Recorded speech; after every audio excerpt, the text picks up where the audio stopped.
Selamat pagi kepada dosen pengampu yang saya hormati, serta rekan-rekan akademisi sekalian yang menyaksikan video ini. Sebelumnya, perkenalkan nama saya Farah Nabilah Anafiah, mahasiswi program studi ilmu hukum, Universitas Cyber Muhammadiyah. Video presentasi ini saya susun secara khusus untuk memenuhi tugas pengganti ujian akhir semester atau UAS pada mata kuliah Ilmu Hukum Perdata Internasional semester ganjil tahun ini. Jadi pada kesempatan yang berharga ini, saya akan memaparkan analisis hukum yang mendalam mengenai salah satu isu yang paling krusial dalam dunia bisnis modern. Apa sih? Yang akan kita bahas adalah penyelesaian sengketa kontrak lintas negara, analisis komprehensif hukum perdata internasional. Jadi dalam era globalisasi saat ini, transaksi bisnis itu tidak lagi mengenal yang namanya batas-batas teritorial negara. Namun, dengan kemudahan ini pula, menyimpan yang namanya bom waktu hukum. Jadi jika para pihak tidak merancang kontrak mereka dengan prinsip-prinsip hukum perdata internasional yang tepat, akan timbul yang namanya konflik hukum, benturan yurisdiksi, dan ketidakpastian eksekusi setiap harinya. Oke, next. Sebelum kita masuk lebih jauh ke dalam pembahasan materi, izinkan saya untuk memaparkan rencana dan alur jalannya presentasi video kita hari ini. Presentasi yang berdurasi sekitar 20 hingga 25 menit ini akan saya bagi ke dalam 4 segmen utama secara berurutan. Segmen pertama adalah bagian pendahuluan, di mana kita akan mengupas latar belakang masalah, tujuan, serta relevansi akademis dan praktis dari analisis ini. Yang kedua, ada kerangka teoretis HPI. Di sini saya akan memaparkan pilar-pilar penting dalam HPI seperti choice of law, choice of forum, dan titik peralihan. Yang ketiga, ada studi kasus komersial real yang melibatkan sengketa wan prestasi kontrak manufaktur antara PT Indojaya asal Indonesia dan Hamburg HG asal Jerman. Di sini kita akan membedah fakta hukumnya serta menganalisis hukum mana yang berlaku dan bagaimana forumnya. Yang keempat atau terakhir adalah kesimpulan dan mitigasi resiko berupa rekomendasi taktis praktis dalam merumuskan kausal kontrak internasional. Oke, next. Mari kita mulai dengan segmen pertama ini. Kita baca yang ada di slide dulu. Globalisasi ekonomi memicu ledakan transaksi perdagangan internasional yang kompleks. Ketika dua pihak dari yurisdiksi berbeda mengikatkan diri dalam kontrak bisnis, perbedaan tata hukum nasional itu kerap kali memicu yang namanya konflik kepentingan yang mendalam saat terjadi yang namanya perselisihan. Tanpa instrumen hukum yang jelas, sengketa bisnis dapat terhenti dalam ketidakpastian yurisdiksi atau konflik forum dan kekosongan hukum material yang berlaku. Jadi, mengapa topik ini sangat penting dan mendesak ya untuk kita bahas. Jadi, hukum perdata internasional atau HPI itu lahir karena adanya fakta sosial, di mana bahwa manusia itu seringkali melakukan hubungan hukum melintas dengan batas kedaulatan negaranya. Masalahnya adalah setiap negara berdaulat itu kan memiliki sistem hukum nasionalnya sendiri. seperti Indonesia yang menganut sistem civil law dengan karakteristiknya. Begitu pula dengan negara-negara lainnya seperti Jerman, Singapura, atau Amerika Serikat yang memiliki sistem hukum mereka sendiri. Jadi ketika terjadi kontrak komersial yang ditandatangani itu kan oleh dua belah pihak ya. Yang tunduk, dua belah pihak ini kan dia tunduknya itu memiliki sistem hukum yang berbeda ya. Kemudian di kemudian harinya terjadi yang namanya wan prestasi atau cedera janji itu. Pertanyaan terbesar yang pertama kali muncul itu bukan siapa yang salah, tapi hukum negara mana yang harus dipakai untuk mengadili sengketa ini, atau pengadilan atau forum mana yang memiliki kewenangan hukum untuk memeriksa perkara ini. Dari pertanyaan di atas, itu ketiadaan jawaban pasti dapat mengakibatkan yang namanya kebuntuan hukum atau deadlock, yang pada akhirnya hal ini sangat merugikan dunia investasi dan perdagangan internasional. Next. Selanjutnya, tujuan utama dari presentasi ini meliputi dua dimensi ya. Secara akademis, untuk menganalisis bagaimana instrumen dan asas-asas HPI, khususnya asas kebebasan berkontrak atau parti otonomi, bekerja ketika terjadi kekosongan klausul pilihan hukum atau choice of law dan pilihan forum choice of forum dalam kontrak dagang internasional. Yang kedua ada secara praktis, analisis ini bertujuan untuk memberikan kontribusi pemikiran taktis bagi para praktisi hukum dan mahasiswa dalam mengonstruksikan perjanjian bisnis lintas negara untuk meminimalisir resiko hukum sebelum sengketa benar-benar pecah di lapangan. Next. Rekan-rekan sekalian, sebelum kita membedah kasus konkretnya, mari kita letakkan dasar teoretis HPI terlebih dahulu. Ada 3 pilar utama yang mengendalikan penyelesaian perkara dalam HPI. Pilar pertamanya itu adalah pilihan hukum atau choice of law. Ini bersumber dari asas universal, party autonomy atau otonomi para pihak.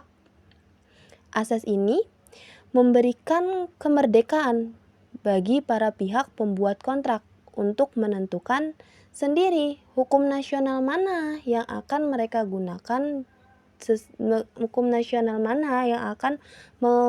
gunakan dalam berkontrak, baik saat pelaksanaan prestasi maupun saat terjadi perselisihan dalam kontrak tersebut. Pilar kedua adalah pilar forum atau choice of forum. Pilihan forum ini menentukan lembaga mana yang memegang yurisdiksi adjudikasi. Apakah sengketa akan diselesaikan di pengadilan negeri salah satu pihak ataukah diserahkan kepada lembaga non-litigasi, diserahkan ke lembaga non-litigasi seperti arbitrase internasional. Yang terakhir atau pilar ketiga ya adalah titik pertalian atau point of contact. Ini adalah indikator-indikator fakta yang menghubungkan suatu peristiwa hukum dengan sistem hukum negara tertentu. Jadi ada titik pertalian primer seperti kewarganegaraan, atau domisili pihak, dan ada titik pertalian sekunder. Seperti apa? Seperti tempat pembuatan kontrak atau tempat pelaksanaan prestasi. Titik pertalian sekunder inilah yang menjadikan kompas, menjadi tolak ukur bagi hakim untuk menentukan hukum mana sih yang berlaku jika para pihak ini lupa menuliskan pilihan hukum dalam kontrak mereka. Oke, next. Sekarang mari kita uji teori-teori HPI tersebut ke dalam sebuah skenario studi kasus real yang sering terjadi di dunia industri. Bayangkan, sebuah sengketa wan prestasi skala besar dalam proyek perdagangan mesin manufaktur yang canggih yang melibatkan perusahaan lokal Indonesia bernama PT Indojaya melawan sebuah perusahaan produsen mesin teknologi tinggi asal Jerman, yaitu Hamburg HG. Mari kita bedah bagaimana sengketa ini terjadi secara hukum. Seperti yang kita lihat pada layar, mari kita cermati tabel komparasi fakta hukum tentang sengketa yang ada. Pertama, mengenai subjek hukum dan domisili. Jadi penggugat itu adalah PT Indojaya yang berkedudukan di Jakarta, Indonesia. PT Indojaya ini kan di Indonesia. Nah, Indonesia ini kan tunduk pada sistem hukum sipil atau civil law Indonesia ya. Tergugat itu adalah Hamburg HG. Nah, pabrik raksasa yang berkedudukan di Hamburg, Jerman, juga tunduk pada sistem yang sama, yaitu civil law, tapi itu punyanya Jerman. Nah, yang kedua, tempat pembuatan kontrak. Jadi perjanjian pembelian mesin pabrik ini ditandatangani secara fisik di markas Hamburg HG di Jerman saat direksi PT Indonesia Jaya melakukan kunjungan bisnis ke sana.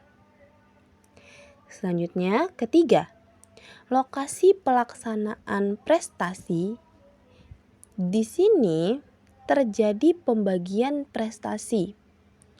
Hamburg HG Jerman ini melakukan prestasi produksi dan pengapalan dari pelabuhan Hamburg. Sementara instalasi akhir dan pengoperasian mesin itu dilakukan oleh teknisi di pabrik PT Indojaya Jakarta.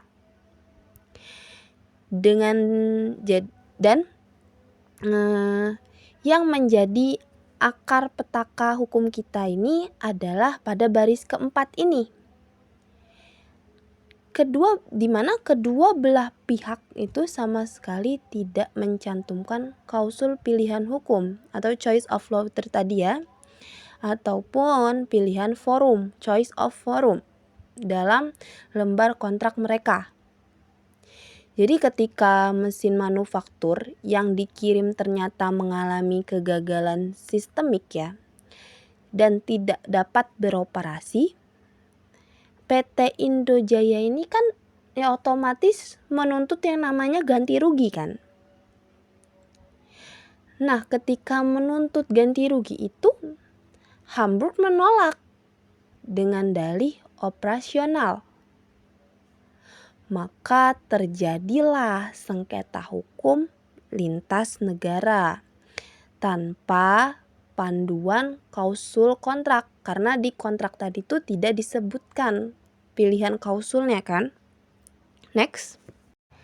Jika kita merujuk pada data preferensi pelaku usaha internasional di layar, mayoritas pelaku bisnis global atau ada sekitar 55% lebih memilih arbitrase internasional seperti Siak Singapura atau BANI di Indonesia sebagai forum penyelesaian sengketa mereka. Mengapa? Karena arbitrase ini menawarkan yang namanya netralitas, kerahasiaan, serta eksekusi putusan yang lebih terjamin secara internasional. Hanya sebagian kecil saja yang mau menyerahkan nasib sengketanya ke pengadilan domestik penjual. Ada sekitar 25% ya di layar, atau bahkan pengadilan pembeli hanya sekitar 5%. Pertanyaannya, mengapa data ini penting?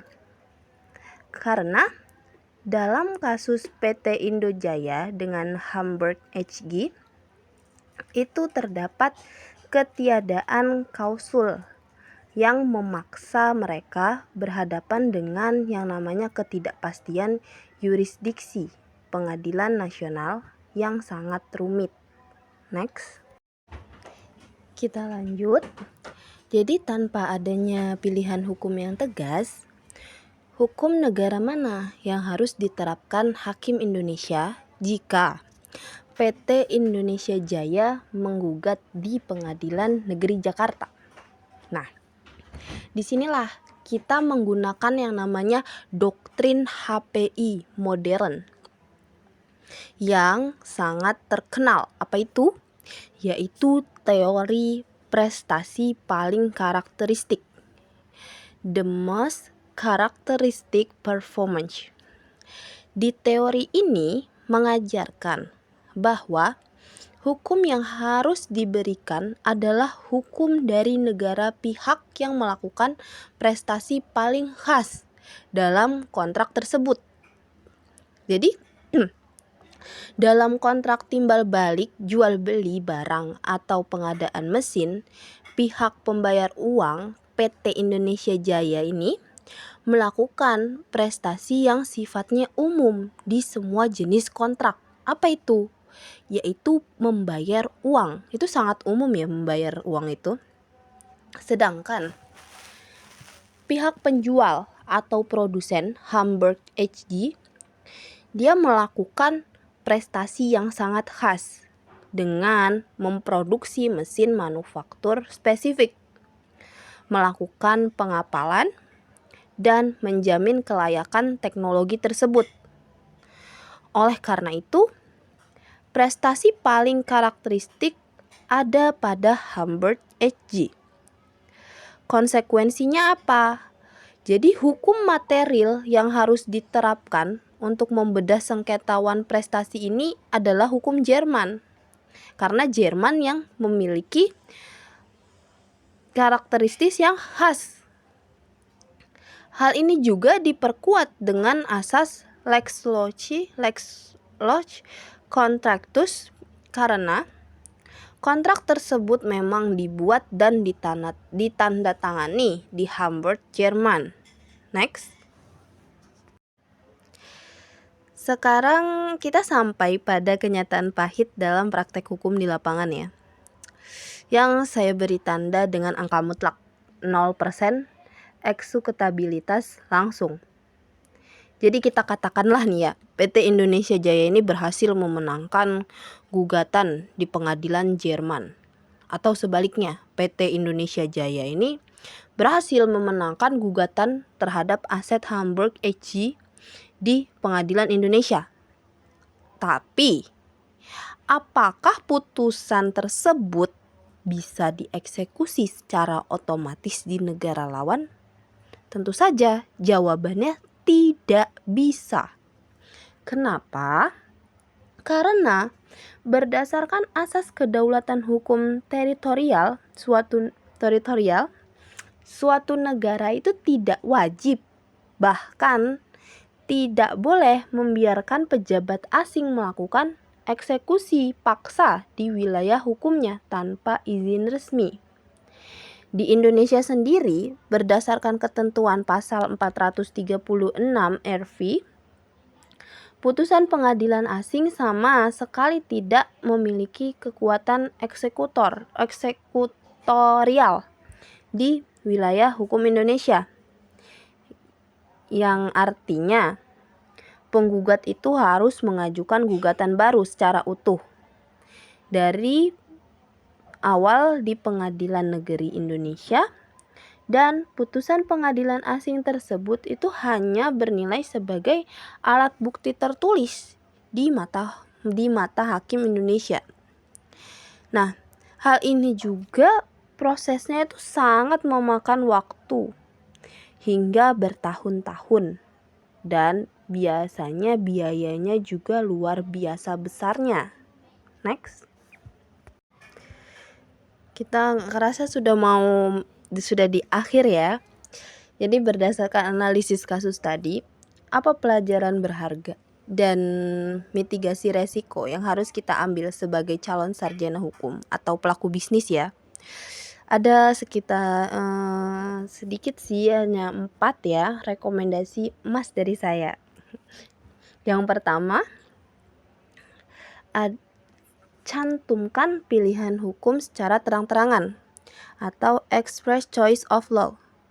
Jadi jangan pernah biarkan kontrak Anda itu kosong dari kausal ini. Tentukan sejak awal apakah menggunakan hukum Indonesia, hukum Jerman, atau hukum negara ketiga yang netral seperti hukum Inggris ya.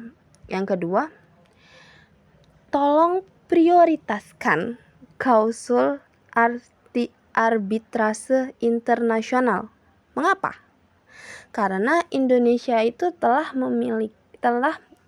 meratifikasi konvensi New York 1958. Hal ini berarti putusan arbitrase internasional seperti Singapura itu wajib diakui dan dapat dieksekusi di Indonesia melalui perantara eksekutor Pengadilan Negeri Jakarta Pusat.